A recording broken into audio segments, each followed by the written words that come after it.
कहता कि हे दुनिया के लोग सुधर जा। हम जानता नहीं कि यदि हम सुधर जाए उनका काम ना कहो भाई, यदि हम सुधर जाए तो जानता नहीं कि दुनिया के लोग सुधर जाए। संकट सुरा संकहित कर जी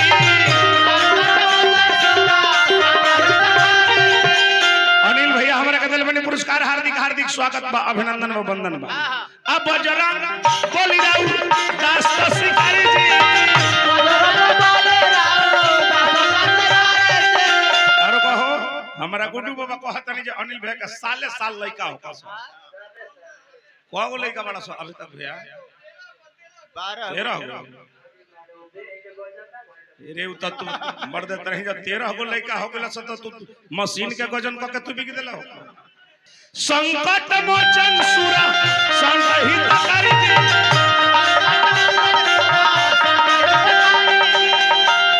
वाला जब फोटो खिंचवा लो आके लागत है मने आहा बजरंग बली राउ दास शिकारी जी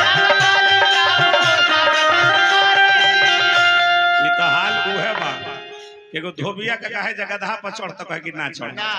अब फिर आगे बोल तो फानी अरे अपने से अरे दास शिकारी जी बुढ़ाओ व्यास होई तनी चुचुकारी गदाधारी देवता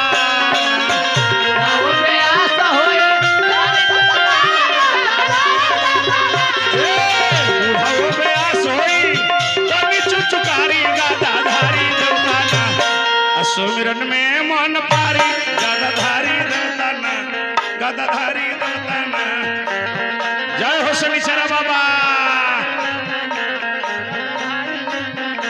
सुमिरन में मन समय समाप्त हमनी के सुमिरन समाप्त।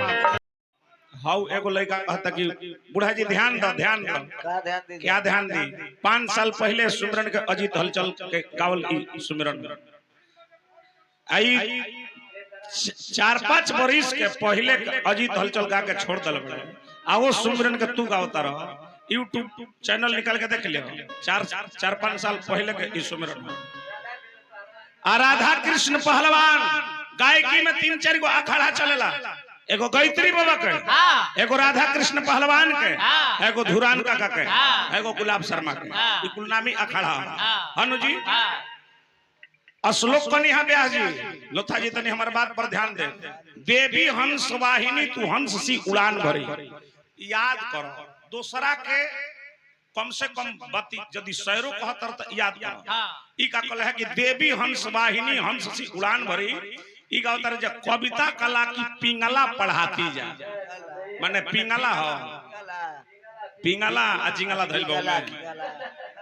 कविता कला की कलपिंगल पढ़ाती जा याद करो तब कह हाउ लड़का कहता कि बूढ़ा जी ध्यान दो का ध्यान दी बबुआ तारा पर